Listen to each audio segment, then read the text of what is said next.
The yellow bus lurched through the chaotic maze of Lagos traffic, weaving between cars and motorcycles with a rhythm that felt more like a wild dance than a commute.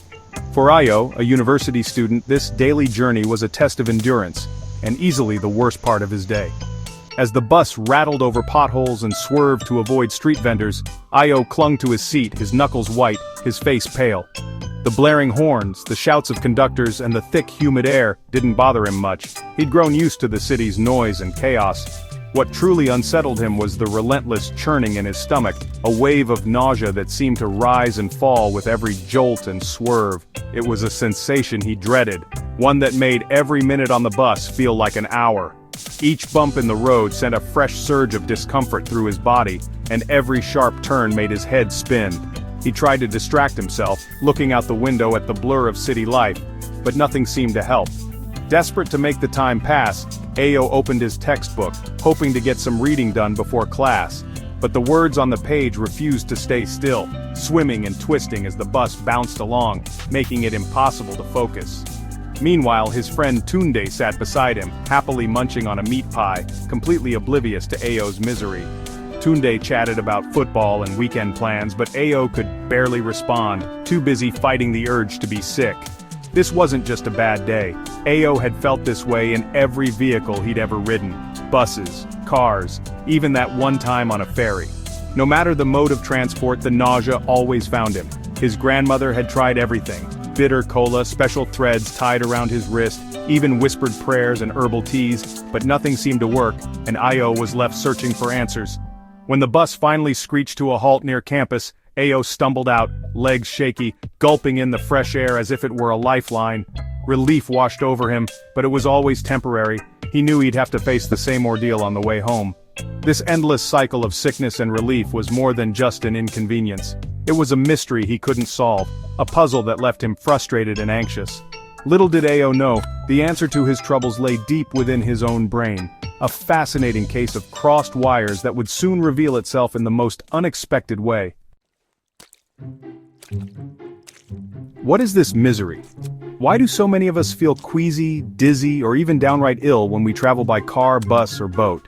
If you've ever felt your stomach churn on a winding road or your head spin on a bumpy ride, you're not alone. Motion sickness is a surprisingly common phenomenon, one that happens when your body is in motion, but your brain receives mixed signals about what's really going on. Your brain depends on two main sources for balance: your eyes, which see the world around you, and your inner ears, which sense movement and changes in position. Imagine you're reading a book on a bus. Your inner ears feel every bump, turn, and acceleration, telling your brain you're moving. But your eyes, locked on the page, insist you're sitting still. This mismatch of information leaves your brain confused and on high alert. It panics, interpreting the conflicting signals as a possible sign that you've been poisoned, or something is wrong. To protect you, your brain triggers nausea and sometimes even vomiting, a leftover survival instinct from our ancient ancestors when eating something toxic was a real threat. That's why you might suddenly feel dizzy, break out in a cold sweat, or get that unmistakable wave of sickness. It's your brain's way of trying to save you, even if the danger isn't real. In today's world of cars, buses, and high-speed travel, this defense mechanism is outdated. Our bodies haven't caught up with our technology. So, if you find yourself feeling sick on your next trip, remember, your brain isn't broken. It's just a little too dramatic for the modern world of travel. Motion sickness is a quirky biological feature, not a flaw, an ancient alarm system that's still along for the ride. If you get travel sick, you're not alone. Millions do. Kids are especially prone, as their balance systems are still developing. Women, especially during pregnancy or certain times of the month, are more likely to feel it due to hormones. Anxiety and migraines can make you more sensitive, priming your brain to overreact. Some people are just born with a more sensitive balance system. For them, even gentle rides can feel overwhelming. So if you're queasy, remember, your system is just finely tuned. It's not weakness, it's biology. The good news? You can fight back against motion sickness with science-backed strategies that really make a difference. Whether you're a frequent traveler or just planning your next big adventure, these practical tips can help you feel more comfortable and in control. Choose a seat in the front of the car or by a window and focus your gaze on the horizon. This simple trick helps your eyes and inner ear send matching signals to your brain, reducing confusion and queasiness. Resist the urge to read or scroll on your phone, as this can make symptoms worse. Instead, listen to your favorite music, an audiobook, or a podcast to keep your mind occupied without straining your senses. Fresh, cool air can be a lifesaver.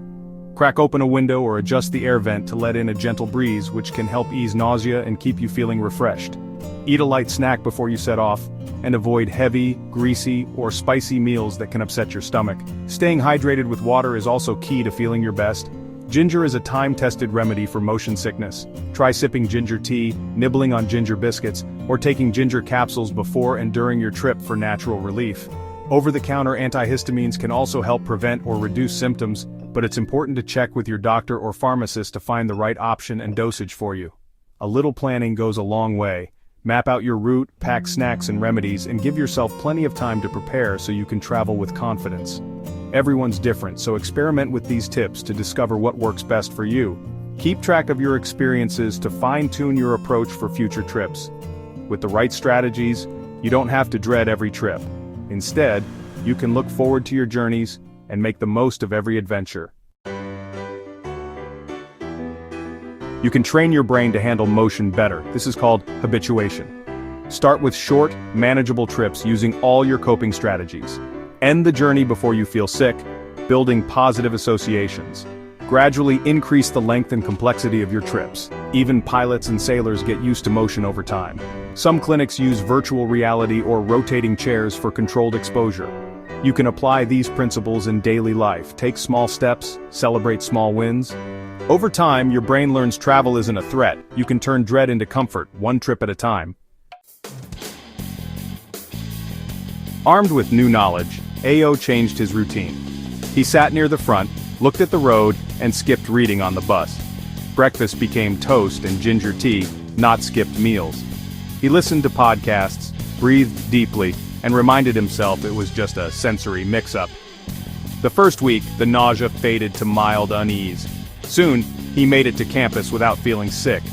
Tunde noticed the change. Ao was cheerful again. He stopped avoiding long rides and even planned another beach trip. Motion sickness wasn't a life sentence, it was a puzzle he could solve. With a few adjustments, a smoother, happier ride was finally his.